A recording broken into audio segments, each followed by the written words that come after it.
My name is Robert Hawes, and I'd like to take a few minutes today to talk to you about something that troubles me greatly in relation to election 2008, that grand three-ring circus we're being forced to watch, or as I sometimes like to think of it, a grade B horror movie. There's a problem that we have every single election year, and I think it has a simple solution to it, but we've been conditioned not to see that solution. The problem is basically this. We as a whole, the American people as a whole, absolutely hate the system.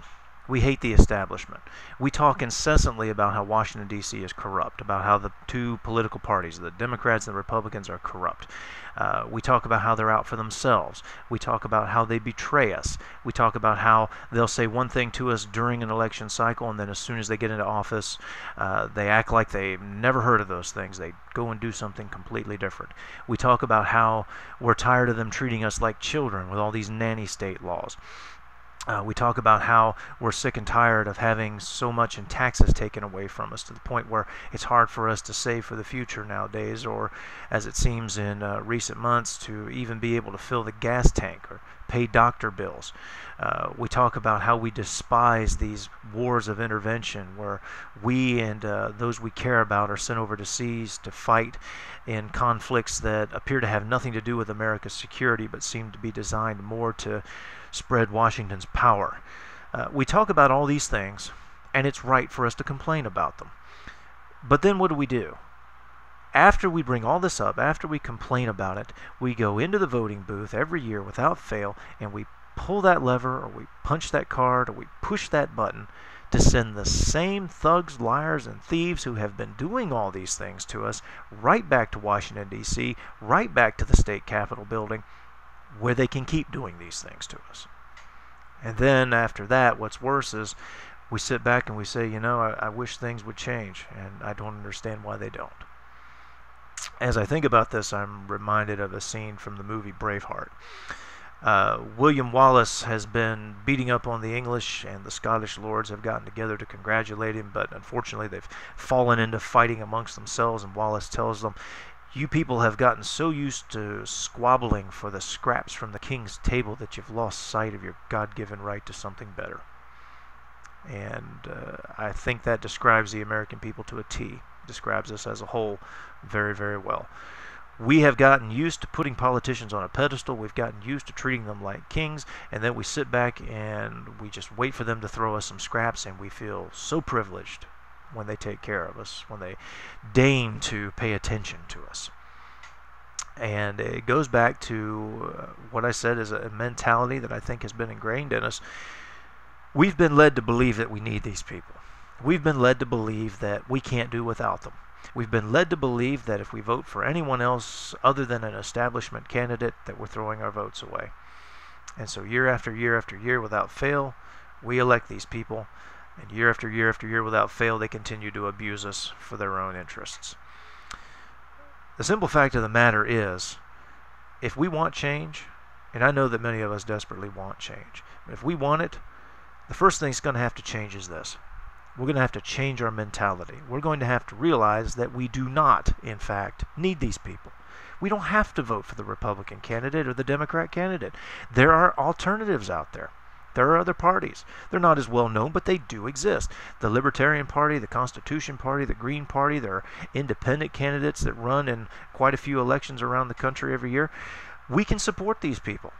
I've heard some people say, I agree with the Libertarians about 80-90% of the time, but I only agree with the Republicans about 50% these days. And then what do? They go off and they vote for the Republican, who they agree with less than they agree with somebody else. And the thinking is, well, I'd like to vote for the other guy, but he can't win. Well, why can't he win? And the usual answer comes back, nobody's going to vote for him. And see, that's exactly the problem. If nobody votes for them, they can't win. But by the same thing, the Republicans and the Democrats can't win if anybody votes for them either. The same exact thing applies to them. We don't have to vote for them. We do have these alternatives. And if you don't like some of the alternatives that are out there right now, we have the choice of creating new alternatives. Whether you agree with him or not, Ron Paul proved one thing this past year, and that's that technology has now given us the power for people in faraway places to get together as they could never do before and work together to do things that could not be done before.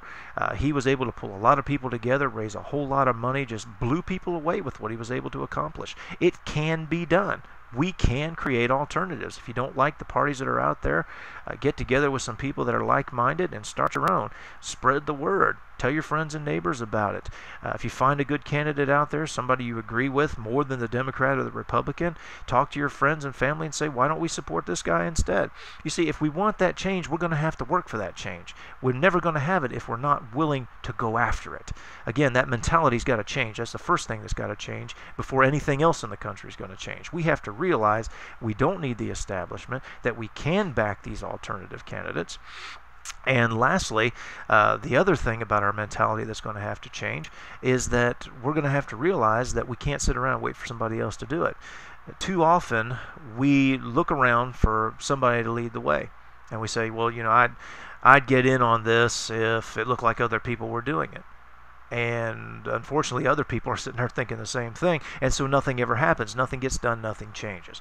The fact of the matter is that once we decide that we want change and we're ready to work for change, we need to go out there and do what we can individually to secure it now, today, without worrying about waiting for somebody else.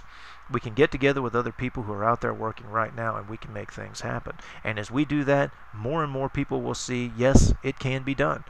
The country really will not implode if the Democrat or Republican candidate's not elected. And you know what will happen too is the Democrats and the Republicans are going to see that people are pursuing those alternatives. They're going to see that people are withdrawing their support, and they're going to have no choice but to change. And so I'd like to challenge you this year. If you're sick of the system, if you're tired of it, if you're sick of being abused, and I don't know many people who aren't, if you're sick of those things, let's do something about it. Let's resolve that we don't have to support the establishment anymore, that we have the power. We are too often in this country forget that our elected representatives are servants, not masters. We can pull their strings if we want to. It's just a matter of wanting to and then going out and doing it. We can make things different, but it's going to take that change in mentality again now, today, deciding that we're going to pull our support from the establishment and we're going to give it to other people, and we're going to do what we can individually to secure change. If we do that, we can turn absolutely everything around. And that's what I'd like to encourage you to think about this year. Thank you.